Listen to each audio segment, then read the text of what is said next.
Саламатсыздар ма, құрметті оқырмандар. Менің аты жөнім Жексенбек Марлен Жексенбекұлы. Өзім хирург-проктолог дәрігермін. Екінші мамандығым УЗИ түсіремін. Мен Алматы қаласы осы Айнаев мырзаның клиникасында жұмыс істеп жатырмын. Бір жігітті көрсетем, қазір ғана тексердім. Ол жігітті 1990 жылғы жігіт екен. 7 жыл бойы бала көтере алмай жүр. Өкінішке орай.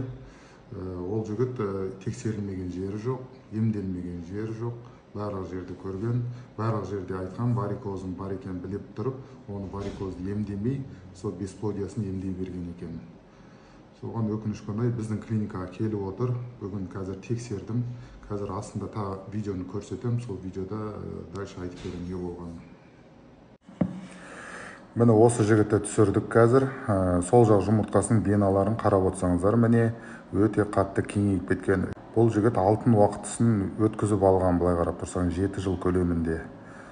Ол варикозбен жүре бергендіктен мына сол жақ жұмыртқасы да қатты кішірейіп кеткен көлемі. Сол үшін дұрыс жерге барып, дұрыс емделіңіздер, ертерек қаралыңыздар.